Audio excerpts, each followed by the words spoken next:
Good morning, good morning, good morning, good morning, good morning, good morning, good morning, good morning, everybody. I hope everybody's day is off to a great start. I'm thankful to be in the land of the living this morning. I'm thankful to be amongst the living this morning. I'm thankful that God woke me up this morning and gave me another chance. So for those of you who don't know who I am, I'm Grace Amber. I come on different platforms whenever God gives me a word to share. I come on and I share it with you. So really quick this morning, I want to talk to you really quick this morning from the topic of stand still. Stand still. What am I talking about today? Let's jump in. Many of us are praying to God and have been praying to God for a long time to just transform our life, to change us, to take us to a new land, move us to a new season in our life, to bless us with families, marriages, careers, whatever you want, whatever you've been asking for, whatever that might be. Many of us have been praying and petitioning God for things, but here's the problem that many of us have is that many of us lack the trait to persevere. What I mean? So many of us are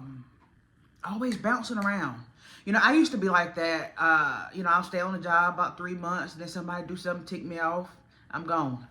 Then go on to the next one. And my resume shows that. I got a resume about 4 pages long of jobs that I jumped from here to there, to there, to there, right? That's how many of us are. We want God to give us stability in our lives, but yet we are the ones who are unstable. We are the ones who are sabotaging our destiny by jumping from place to place. Many of us lack the trait to persevere and to stand still. I come today to give you a quick word about standing still. And what I come to tell you today is that you're praying to God and you're asking him for things. You want him to do new things in your life, right? But in order for him to do new things, we have to get rid of the old. Out with the old, in with the new is the saying, right? And so, God has given you a good job, and now, you're looking to try to get another one, and God will not allow it to happen. Why? Because God is trying to break the spirit of abandonment off of your life, the spirit that is persuading you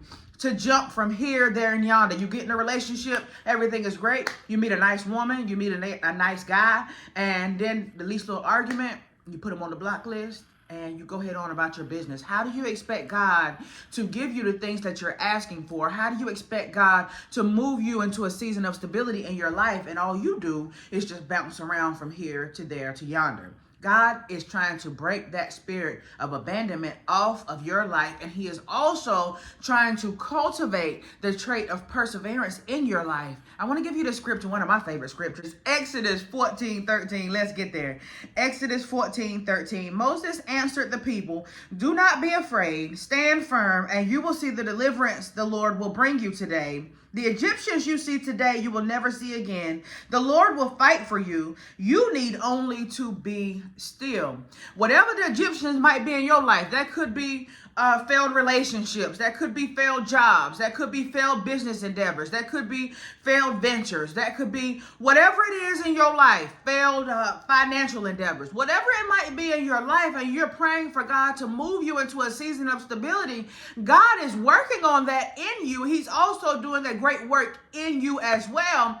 Part of that is when you make attempts to leave someplace that he has placed you in, he will block it for your benefit. Because Romans 8:28 tells us that all things work together for the good of those who love the Lord. So you are trying to get out of a relationship, and for some reason you just can't get out of that thing. You are trying to apply for new jobs, and you qualified. You got the credentials. You got the training and the expertise, the experience. You got everything you need. You are more than qualified for these jobs, and yet every single door closes, and every answer you get is no. There is a reason behind that, and it is a divine reason. God is blocking these things so that you learn how to stand still. There are Egyptians in your life. God will fight for you. You need only to learn how to stand still and see the salvation of the Lord.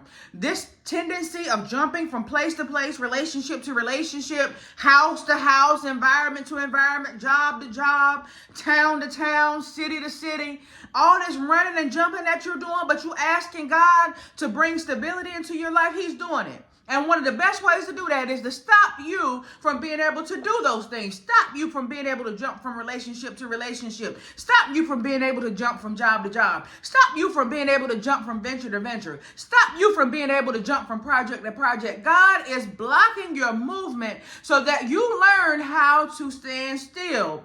Stand still and see the salvation of the Lord. For the Egyptians that you see today, you will see no more. God will fight for you. You need to only learn how to stand still. I love you. I hope that word blessed you today. I'm Grace Amber. Happy Tuesday. I'll be right back on tomorrow with another word, good Lord willing.